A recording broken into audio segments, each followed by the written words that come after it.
530 volt kilója. 530? Erzsébet, hogy talán ne magyar paradicsomot tudtál volna venni. Magyar paradicsom, magyar ecetbe. Édesanyja reggel átküldte az önéletrajzát. Azt írja magáról Áron, hogy ön kreatív, jó kommunikációs készsége van, kitartó és tudatos. Ez a Eszter, nem?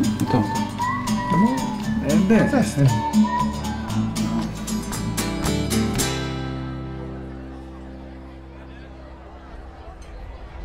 Ti szakítottatok?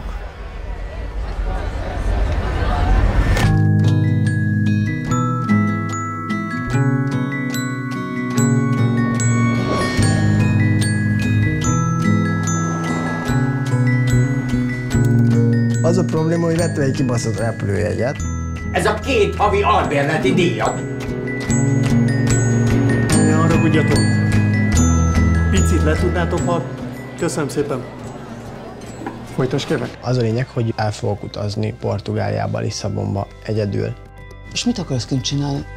Semmit. Jegyeket.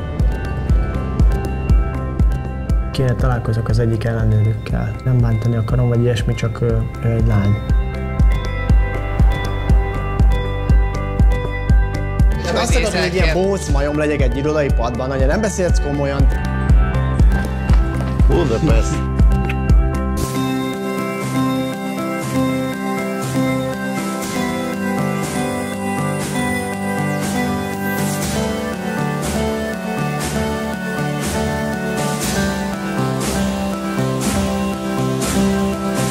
Anyád írja az önéletrajzot. Hát valakinek meg kell beszarok. írni.